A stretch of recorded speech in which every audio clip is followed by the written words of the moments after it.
नमस्कार विद्यार्थी मित्रांनो, मी डॉक्टर रावसाहेब काळे, महाराजा शिवाजीराव शिंदे महाविद्यालय श्रीगोंदा, जिल्हा अहमदनगर,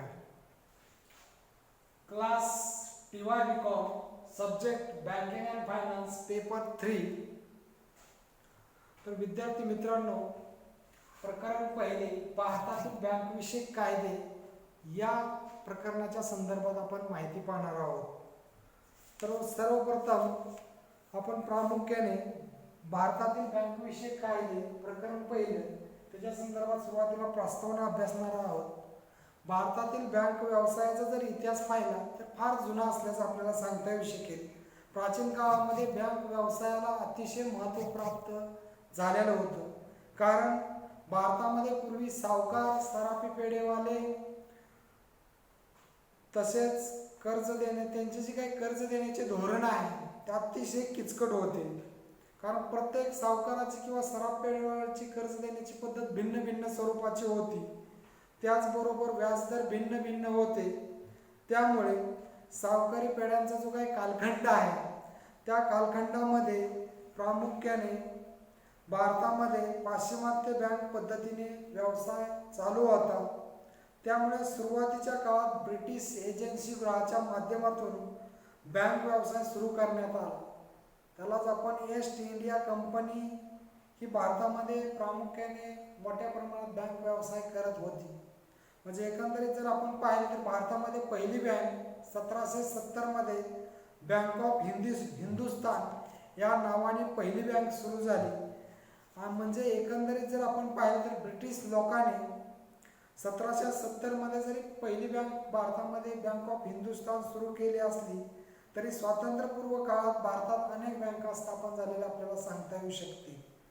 म्हणजे एकंदरीत भारतीय लोकांनी एकत्रित येऊन संयुक्त भांडवली मंडळ असेल, त्याचबरोबर भारतीय लोकशाहीमध्ये एकत्रित येऊन संयुक्त भांडवली मंडळ व या तत्वावर बँका मोठ्या प्रमाणात स्थापन केलेल्या आपल्याला सांगता येऊ शकते. म्हणजे एकंदरीत प्रत्येक बँकांची कर्ज देण्याची जी पद्धत होती ती भिन्न भिन्न होती. बँकांचे व्याजदर देखील भिन्न भिन्न होते. म्हणजे व्याजदरामध्ये देखील मोठ्या प्रमाणात तफावत होती. म्हणजे स्वातंत्र्यानंतर भारतात बँकांची संख्या मोठ्या प्रमाणात वाढू लागली.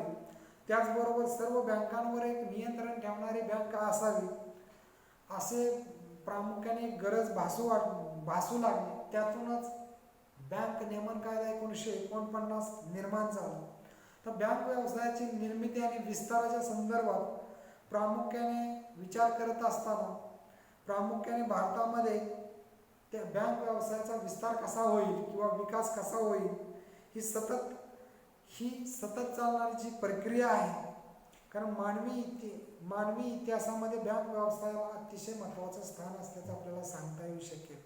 कारण ब्रिटिशांनी जरी भारतामध्ये 1770 मध्ये पहिली बँक ऑफ हिंदुस्तान या नावाने युरोपीय बँक जरी स्थापन केलेली असली तरी देखील या घटनेत जवळजवळ 250 वर्ष पूर्ण झालेले आपल्याला सांगता येऊ शकते. म्हणजे या कालावधीमध्ये अनेक बँका स्थापन झाल्या, अनेक बँका बंद पडलेल्या देखील आपल्याला सांगता येऊ शकेल. कारण बँक व्यवसायाच्या संदर्भात जे काही बदल झालेले आहेत त्याचे थोडक्यात वर्गीकरण देखील आपल्याला प्रामुख्याने विद्यार्थी मित्रांनो करता येऊ शकेल. त्याच्यामध्ये युरोपियन किंवा ब्रिटिश बँकेचा काळ असेल तो 1770 ते 1800, संयुक्त भांडवली तत्वावरील बँक भारतीय बँका असतील तो 1801 ते 1947 राष्ट्रीयकृत बँकांच्या स्वातंत्र्यानंतर भारतातील बँक कालावधीची स्थापना जर पाहिली तर 1969 ते 1991 या काळामध्ये अनेक बँकांच्या स्थापना झालेल्या आपल्याला सांगता येऊ शकते. 1969 साली 14 बँकांचे राष्ट्रीयकरण करण्यात आलं. त्यानंतर 1980 मध्ये पुन्हा 6 बँकांचं राष्ट्रीयकरण करण्यात आलं. म्हणजे टोटल 20 आणि स्टेट बँक ऑफ इंडियाच्या 7 शाखा टोटल 27 बँकांचं राष्ट्रीयकरण करण्यात आल्याचं आपल्याला सांगता येऊ शकेल. म्हणजे खाजगी बँकांचा कालावधी देखील पाहिला तर 1991 ते आजपर्यंत, परदेशी बँकांचा कालावधी पाहिला तर तो देखील प्रामुख्याने आजपर्यंत आपल्याला सांगता येऊ शकेल. म्हणजे बँक व्यवसाय कायदा 1949 त्यालाच बँकिंग रेग्युलेशन ॲक्ट 1949 स्वातंत्र्यानंतर भारतामध्ये नियोजनपूर्वक विकासास प्रामुख्याने सुरुवात झाली. त्यासाठी लोकांची बचत वाढवणे, त्याचबरोबर व्यवसायाला भांडवल पुरविणे आवश्यक झाले. बचत व कर्ज पुरवण्याचे काम प्रामुख्याने बँकांकडून मोठ्या प्रमाणात सुरू झाले. यासाठी बँकांच्या कार्याचे नियमन करणं आवश्यक झाले. प्रामुख्याने हा जो काही उद्देश आहे, हा उद्देश प्रामुख्याने बँक व्यवसाय नियमन कायदा 1949 म्हणून प्रामुख्याने हा कायदा सहमत करण्यात आलेला आहे.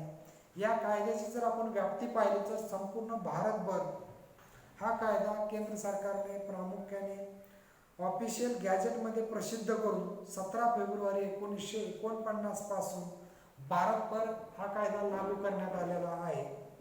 पण त्यानंतर बँक व्यवसाय नियमन कायदा 1949 या कायद्याची आवश्यकता का भासली? कारण बँक नियमन कायदा अस्तित्वात येण्यापूर्वी भारतामध्ये अनेक खाजगी बँका अस्तित्वात आल्या होत्या. या बँकांची मालकी प्रामुख्याने बड्या उद्योजकांकडे असल्याचं आपल्याला सांगता येऊ शकेल. त्यांच्याकडून विशिष्ट अटींच्या आधारे वित्तपुरवठा केला जात होता. व्याजदर, कर्ज देण्याची रक्कम किंवा कर्जाचा जो काही कालावधी आहे तो कालावधी प्रामुख्याने वेगवेगळ्या प्रकारचा होता. व्याजदर भिन्न भिन्न प्रकारचे होते. कर्ज देण्याची जी काही पद्धत आहे ती पद्धत अतिशय किचकट होती. त्यामुळे प्रामुख्याने बँकांवर कुणाचं तरी वर्चस्व असावं, बँकांवर कुणाचा तरी अंकुश असावा, या दृष्टिकोनातून प्रामुख्याने बँकिंग नियमन कायदा 1949 ची आवश्यकता भासू लागली. त्याच दृष्टिकोनातून ज्या गरजू किंवा ज्या काही गरीब लोकांना कर्ज देण्यासाठी प्रामुख्याने बँक नियमन कायदा 1949 च्या नियमानुसार प्रामुख्याने या कायद्याची आवश्यकता भासू लागली. कारण ज्या गरजू व्यक्ती आहेत किंवा गरीब आहेत किंवा सर्वसामान्य व्यक्ती आहेत त्यांना प्रामुख्याने या बँका कर्ज देत नव्हत्या. त्याची गरज प्रामुख्याने कशा रीतीने भासू शकेल, ती गरज पूर्ण कशी करता येऊ शकेल, या दृष्टिकोनातून प्रामुख्याने बँक व्यवसायामध्ये किंवा वित्त पुरवठ्याच्या दृष्टिकोनातून त्याच्यामध्ये समानता कशा आणता येऊ शकेल, एक सूत्रीपणा कसा आणता येऊ शकेल, या दृष्टिकोनातून बँकिंग नियमन कायद्याची आवश्यकता आपल्याला प्रामुख्याने काही ठराविक मुद्द्यांची प्रामुख्याने याच्यावर आपल्याला चर्चा करता येऊ शकेल. कारण त्याच्यामध्ये बँक व्यवसाय सरकारी नियंत्रणात आणणे, बँक व्यवसाय तर गरजू आणि शेतीसाठी व प्राधान्य कर्ज देणे, देशातील सर्व लघु मध्यम तसेच मोठे व्यवसाय उद्योजकांना मोठ्या प्रमाणात वित्त पुरवठा करणे, देशातील बचतीची कार्यक्षमपणे प्रामुख्याने वापर करणे, देशातील बचत वाढवून भांडवल निर्मितीस मोठ्या प्रमाणात चालना देणे, बँकांची स्थापना असेल, भांडवल व्यवस्थापन असेल, या संबंधी नियम व सर्वसमावेशक जी मार्गदर्शक तत्वे आहेत ती निर्माण करणे, ज्या भागांना आजपर्यंत कर्ज दिलेलं नाही, दुर्लक्षित जी क्षेत्र आहेत त्यांना प्रामुख्याने कर्ज पुरवठा करणे, हे खरे मुद्दे प्रामुख्याने आपल्याला बँक नियमन कायदा 1949 मध्ये या मुद्द्यांचा विचार करणं गरजेचं आहे. त्यामुळे बँक नियमन कायदा 1949 ची या कायद्याची आपल्याला आवश्यकता प्रामुख्याने निर्माण झालेली आपल्याला सांगता येऊ शकेल. विद्यार्थी मित्रांनो, बँक व्यवसाय नियमन कायदा 1949 च्या संदर्भात पाहत असताना स्वातंत्र्यानंतर भारतामध्ये नियोजनपूर्वक प्रामुख्याने विकासास सुरुवात झाली. त्यावेळी लोकांची बचत वाढवणे, व्यवसायांना मोठ्या प्रमाणात बँकांच्या माध्यमातून कर्ज देणे, यासाठी बँक कार्याचे नियमन करणे आवश्यक झाले. या उद्देशाने बँक नियमन कायदा खऱ्या अर्थाने अस्तित्वात आला. म्हणजे हा कायदा जर आपण या कायद्याचा जर विचार केला, बँकिंग नियमन कायदा 1949 म्हणून प्रामुख्याने खऱ्या अर्थाने सहमत करण्यात आलेला आपल्याला सांगता येऊ शकेल. या कायद्याची व्याप्ती जर पाहिली तर संपूर्ण भारतभर प्रामुख्याने हा कायदा लागू करण्यात आलेला आहे. सरकारने ऑफिशियल गॅजेटमध्ये प्रामुख्याने हा कायदा प्रसिद्ध करून 17 फेब्रुवारी 1949 पासून भारतभर हा कायदा लागू करण्यात आल्याचं आपल्याला सांगता येऊ शकेल. कारण बँक नियमन कायदा 1949 ची देखील आपल्याला काही ठळक उद्दिष्ट देखील आपण सांगता येऊ शकतील. विद्यार्थी मित्रांनो, बँकांची निकोप वाढ व विकास करणे, बँक व्यवसायातील कार्यपद्धतीचे व्याजदर कार्यपद्धती व्याजदर इत्यादीमध्ये समानता व सुसूत्रता आणणे, बँकांच्या कार्याचे नियोजन करणे तसेच नियमन करणे. नेक्स्ट पॉईंट चौथा, बँक व्यवसायाची स्थापना, भांडवल, शाखा विस्तार, कार्यपद्धती, नियम इत्यादीच्या संदर्भात विचार करणे. त्याचबरोबर देशाच्या विकासासाठी बँक क्षेत्राचा उपयोग करणे, बँकांची गुणवत्ता वाढवणे, गरजू व्यक्तींना कर्ज वितरणामध्ये प्रामुख्याने कशा समन्वय साधता येऊ शकेल आणि गरजू व्यक्तींना कर्ज कसं देता येऊ शकेल या दृष्टिकोनातून विचार करणे. हे प्रामुख्याने आपण बँक नियमन कायदा 1949 या कायद्याची आपल्याला ठळक उद्दिष्टे सांगता येऊ शकते. त्याचबरोबर बँक व्यवसायाची व्याख्या आणि अर्थ. जर आपण बँक व्यवसायाचा अर्थ जर पाहायचा झाला तर प्रामुख्याने गरजेनुसार लोकांच्याकडून ठेवी स्वीकारल्या पाहिजेत, गरजेनुसार लोकांना कर्ज देणे अपेक्षित आहे. त्याचबरोबर मागता क्षणी ठेवीदारांचं कर्ज परत कसं करता येऊ शकेल, त्याचबरोबर डिमांड ड्राफ्ट असेल, धनादेश असेल, हुंडी असेल, वचन चिठ्ठी असेल यासारखीचे काही चलनक्षम दस्तऐवज आहेत त्यांची वटणूक कशी करता येऊ शकेल. म्हणजे बँकांनी प्रामुख्याने प्रदायी बँक आणि वसुली बँक ही दोन्ही कार्य प्रामुख्याने योग्य रीतीने कशी पार पाडता येऊ शकेल त्यालाच प्रामुख्याने खऱ्या अर्थाने बँक व्यवसाय असे म्हणतात.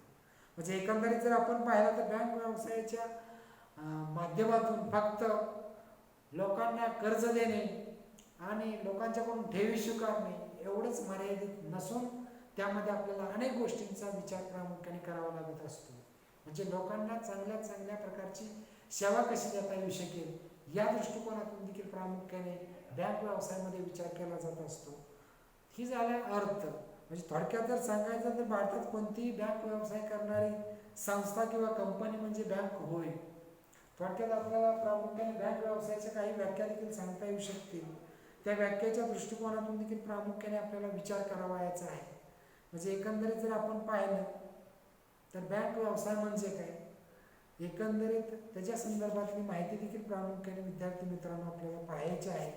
तर त्या दृष्टिकोनातून बँक व्यवसाय म्हणजे अशी कंपनी किंवा संस्था लोकांच्याकडून ठेवी स्वीकारणे, मागता क्षणी परत करणे, गरजू व्यक्तींना कर्ज देणे तसेच वचन चिठ्ठी, हुंडी, डिमांड ड्राफ्ट, धनादेश यासारख्या चलनक्षम दस्तऐवजाची वटणूक करणारी संस्था किंवा कंपनी म्हणजे बँक होय. म्हणजे एकंदरीत आपल्याला बँकेची व्याख्या अशी सांगता येऊ शकेल. बँकिंग नियमन कायदा 1949 नुसार देखील प्रामुख्याने विद्यार्थी मित्रांनो कलम 5(ब) नुसार देखील आपल्याला व्याख्या सांगता येऊ शकेल. मागता क्षणी किंवा धनादेश, मागणीपत्र, आदेश किंवा इतर मार्गाने परत देण्याच्या अटीवर कर्जावर रक्कम देण्याच्या उद्देशाने लोकांच्याकडून पैशाच्या स्वरूपात ठेवी स्वीकारणे म्हणजे बँक व्यवसाय होय. बँक नियमन कायदा 1949 कलम 5(ब) नुसार प्रामुख्याने ही व्याख्या केलेल्या आहे. त्याचबरोबर मी स्वतःची देखील व्याख्या आताच मी सांगितलेली आहे. पुन्हा एकदा सांगतो, बँक व्यवसाय म्हणजे अशी कंपनी किंवा संस्था लोकांच्याकडून ठेवी स्वीकारणे, मागता क्षणी परत करणे, गरजू व्यक्तींना कर्ज देणे तसेच वचन चिठ्ठी, हुंडी, धनादेश, डिमांड ड्राफ्ट यासारख्या चलनक्षम दस्तऐवजाची वटणूक करणारी संस्था किंवा कंपनी म्हणजे बँक होय. आपल्याला बँक कंपनीची प्रमुख काही उद्दिष्टे देखील सांगता येऊ शकतील. त्याच्यामध्ये बँकिंग नियमन कायदा 1949 नुसार बँक व्यवसायाच्या संदर्भात काही उद्दिष्टे लोकांच्याकडून ठेवी स्वीकारणे, गरजू व्यक्तींना कर्ज देणे, त्याचबरोबर ठेवी स्वीकारण्याचा उद्देश म्हणजे कर्ज देणे हा होय.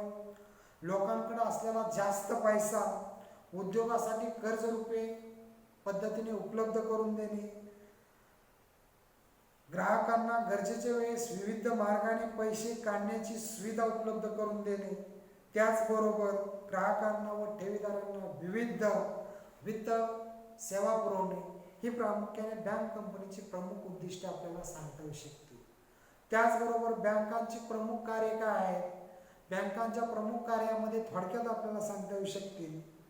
त्याच्यामध्ये बँक व्यवसाय किंवा कंपनीची कार्य कलम 6 नुसार आपल्याला सांगतील. लोकांच्याकडून ठेवी स्वीकारणे पहिलं कार्य, दुसरं कर्ज देणे, तिसरा मागता असलेली ठेवी परत करणे, चौथा पॉईंट धनादेश किंवा धनाकर्ष सुविधा उपलब्ध करून देणे, म्हणजे थोडक्यात पतपैशाची निर्मिती करणे. म्हणजे फॉर एक्झाम्पल जर तुम्हाला सांगायचं झालं तर आपल्या खात्यामध्ये 50,000 रुपये आहेत आणि आपल्याला जर 80,000ची आवश्यकता असेल तर बँक प्रामुख्याने धनाकर्ष ही सुविधा प्रामुख्याने ग्राहकाला आपल्याला उपलब्ध करून देते. म्हणजे एकंदरीत 50,000 असताना देखील आपल्या ग्राहकाची पत, त्याचे पूर्वीचे व्यवहार कशा प्रकारचे आहेत याच्या संदर्भात माहिती पाहते आणि त्याला 80,000 देखील प्रामुख्याने कर्ज देते. म्हणजे एकंदरीत त्याच्यावर व्याज आकारते. पैसे परत केल्यानंतर ठराविक व्याजदराने प्रामुख्याने व्याज आकारून त्याच्याकडून ती रक्कम परत रिटर्न ही घेत असते. त्यालाच धनाकर्ष सुविधा उपलब्ध करणे, त्यालाच पतपैशाची निर्मिती करणे असे म्हणतात.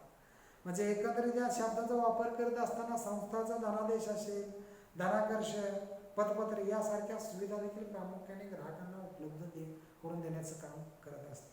पैशाची उभारणी करणे, बँका भांडवल निर्माण करण्यासाठी व लोकांना कर्ज देण्यासाठी इतर सरकारी किंवा निमसरकारी संस्थांकडून कर्ज घेऊन पैसा देखील मोठ्या प्रमाणात उपलब्ध करतात, मिळवतात आणि त्याच्या माध्यमातून प्रामुख्याने इतर जे काही गरजू व्यक्ती आहेत त्यांना कर्ज देण्याचं काम देखील बँका प्रामुख्याने करत असतात. पतपत्रे वटवणे, बँकांचं सर्वात महत्त्वाचं वैशिष्ट्य म्हणजे बँका कोणत्याही प्रकारची पतपत्रे, फॉर एक्झाम्पल मी सांगितलेलीच आहे तुम्हाला, हुंडी, वचनचिठ्ठी, धनादेश यासारख्या चलनक्षम दस्तऐवजाची वटणूक करण्याचं काम, मग त्याच्यामध्ये प्रवासी धनादेश असतील, वचन चिठ्ठीच्या संदर्भात पैसे देणे असतील, हुंड्या स्वीकारणे असेल, वटवणे असेल, धनाकर्ष सवलत असेल, डिमांड ड्राफ्ट्स वटवणे यासारखे अनेक कार्य कमिशन घेऊन प्रामुख्याने लोकांना पुरवण्याचं काम प्रामुख्याने करत असते.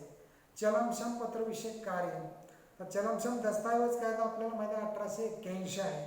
त्याच्यानुसार वचनचिठ्ठी, हुंडी, विनिमय पत्रे निर्माण करणे, ती वटवणे, खरेदी करणे यासारख्या कार्य देखील बँका मोठ्या प्रमाणात करत असतात.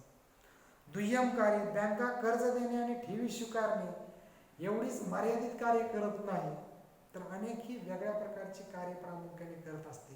अ पॉईंट पाहिला आपण, ब पॉईंट म्हणजे दुय्यम कार्य, परदेशी चलन व्यवहार करणे, म्हणजे बँका परकीय चलन स्वीकारणे, परकीय चलनांची विक्री करणे, परदेशात पैसे पाठवणे इत्यादी व्यवहार देखील बँका करत असतात. म्हणजे परदेशी चलन व्यवहारात आणण्याचं काम देखील बँका मोठ्या प्रमाणात करत असतात. त्याचबरोबर हमीदार किंवा विमेदार म्हणून कार्य करणे, म्हणजे रोख विक्री असेल यासारखी कार्य बँकिंग कंपनीच्या माध्यमातून प्रामुख्याने केली जातात. विशेषतः नवीन कंपन्या असतील त्यांची स्थापन करण्यासाठी आवश्यक असणारे किमान भांडवल जमवण्याची हमी देखील बँका मोठ्या प्रमाणात घेत असतात. म्हणजे एकंदरीत त्याबाबत देखील त्यांना प्रामुख्याने कमिशनही बँकांना मिळतच असतात, परंतु यासारखे कार्य देखील बँका प्रामुख्याने करत असतात. त्याचबरोबर सुरक्षित ठेव कपाटे पुरवणे, म्हणजे बँका लॉकरची सुविधा देखील आपल्या कस्टमरला प्रामुख्याने उपलब्ध करून देतात. त्या लॉकरच्या माध्यमातून रोख, शेअर्स असतील, त्याचबरोबर सोने असेल, चांदी असेल, वेगवेगळे दागिने असतील, ती सुरक्षित लॉकर्समध्ये कशा पद्धतीने राहतील या दृष्टिकोनातून देखील प्रामुख्याने काळजी घेत असते आणि आपल्या कस्टमरला प्रामुख्याने लॉकरची सुविधा उपलब्ध करून देत असते. आणि त्या लॉकरमध्ये ठेवलेल्या ज्या काही मौल्यवान धातू आहेत किंवा वस्तू आहेत त्याचा सांभाळ देखील व्यवस्थितरित्या करण्याचं काम बँका मोठ्या प्रमाणात करत असतात. त्याचबरोबर अभिकर्ता म्हणून कार्य करणे, सरकार व स्थानिक स्वराज्य संस्था आहेत, वैयक्तिक व्यापारी यांच्या वतीने पैसा स्वीकारणे असेल, पैसा वसूल करणे असेल, टेलिफोन असेल, लाईट बिल भरणं असेल, टेलिफोन भरणं असेल, त्यांच्या वतीने पैसे देणे म्हणजेच प्रामुख्याने ग्राहकाचा प्रतिनिधी म्हणून, अभिकर्ता म्हणून प्रामुख्याने बँका हेही काम मोठ्या धाडसाने करत असतात. हे देखील सांगता येऊ शकेल. पैशाचे हस्तांतरण करणे, म्हणजे एकंदरीत मी प्रदाय आणि वसूल बँकेच्या संदर्भात देखील एक्झाम्पल सांगितलेलं आहे. म्हणजे ग्राहकाचे पैसे एका शहरातून दुसऱ्या शहरामध्ये पाठवणे, त्यांच्या रोखीचे हस्तांतरण करणे, यासाठी देखील बँका प्रामुख्याने एक प्रदाय बँक आणि वसूल बँक ही दोन्हीही कार्य प्रामुख्याने, दोन्ही बँकांची कार्य प्रामुख्याने मोठ्या प्रमाणात करत असल्याचं आपल्याला सांगता येऊ शकतं. त्याचबरोबर व्यवसाय किंवा व्यवस्थापन याच्या संदर्भात सल्ला देणे, म्हणजे व्यावसायिकांना जर पैसा पुरवण्याबरोबरच आवश्यक जे तंत्रज्ञान व्यवस्थापन विषयक माहिती देण्याचं काम देखील प्रामुख्याने बँका मोठ्या प्रमाणात करत असल्याचं आपल्याला सांगता येऊ शकेल. त्याचबरोबर हमी व नुकसान भरपाईचे व्यवहार करणे यासारखं कार्य दुय्यम म्हणून असेल. तर ग्राहकांना हमी देणे, ग्राहकास संभाव्य नुकसान भरपाई यासारख्या सुविधा उपलब्ध करून देण्याचं काम देखील बँका मोठ्या प्रमाणात करत असतात, मोठ्या प्रमाणात मदत करत असतात. आणि मालमत्तेविषयक कार्य देखील आपल्याला प्रामुख्याने शेवटचे 2 पॉईंट सांगता येऊ शकतील. ग्राहकाकडून तारण स्वीकारणे, जमीन असेल, घर असेल, या मालमत्ते संबंधित व्यवहार करणे, मालमत्ते संबंधित खरेदी करणे, त्याचबरोबर मालमत्ता विक्री करणे, गहाण स्वीकारणे, बँकेच्या उपयोगासाठी इमारत बांधणे असेल, त्याचबरोबर लिलाव करणे असेल, इत्यादी कार्य देखील बँका मोठ्या प्रमाणात करत असल्याचं आपल्याला सांगता येऊ शकेल. त्याचबरोबर विश्वस्त म्हणून कार्य किंवा काम करणे. नेक्स्ट कार्य म्हणजे बँका ग्राहकाच्या वतीने त्यांचा मालमत्ता सांभाळणे, मालमत्ता विषयक व्यवहार करणे, मालमत्तेसाठी विश्वस्त म्हणून कार्य करणे. ज्या पद्धतीने वडील आपल्या मुलाची काळजी घेत असतात त्याच पद्धतीने बँका देखील जी मालमत्ता आहे त्या मालमत्तेची भूमिका पार पाडत असतात. म्हणजे बँका पालक म्हणून देखील भूमिका पार पाडत असतात, विश्वस्त म्हणून देखील भूमिका पार पाडत असतात. म्हणजे विश्वासाची भूमिका पार पाडणे हे कार्य देखील बँका करत असल्याचं आपल्याला सांगता येऊ शकेल. त्याचबरोबर गहाणाविषयी व्यवहार करणे. हे तर मी गहाण म्हणजे काय, म्हणजे कोणतीही अचल संपत्तीवर कर्जभार निर्माण करणे म्हणजे गहाण होय. म्हणजे ग्राहकांना कर्ज देताना मालमत्ता गहाण घेतली जाते. गहाण किंवा तारण मालमत्ता घेऊन त्याच्या माध्यमातून गरजू व्यक्तींना कर्ज दिले जात असतं.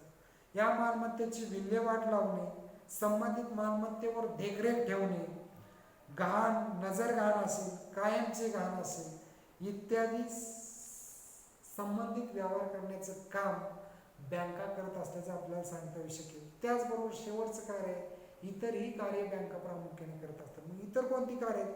बँक व्यवसायाच्या वृद्धीसाठी आवश्यक असणारे बँक व्यवसाय पूरक इतर कोणतेही कार्य, त्याचबरोबर केंद्र सरकार जाहीर नोटिसीद्वारे स्पष्ट करते ते सर्व बँका प्रामुख्याने कार्य करत असल्याचं आपल्याला सांगता येऊ शकेल. विद्यार्थी मित्रांनो, नेक्स्ट लेक्चरला आपण बँकांचं किमान भांडवल व राखीव निधी याच्या संदर्भात माहिती पाहणार आहोत. धन्यवाद.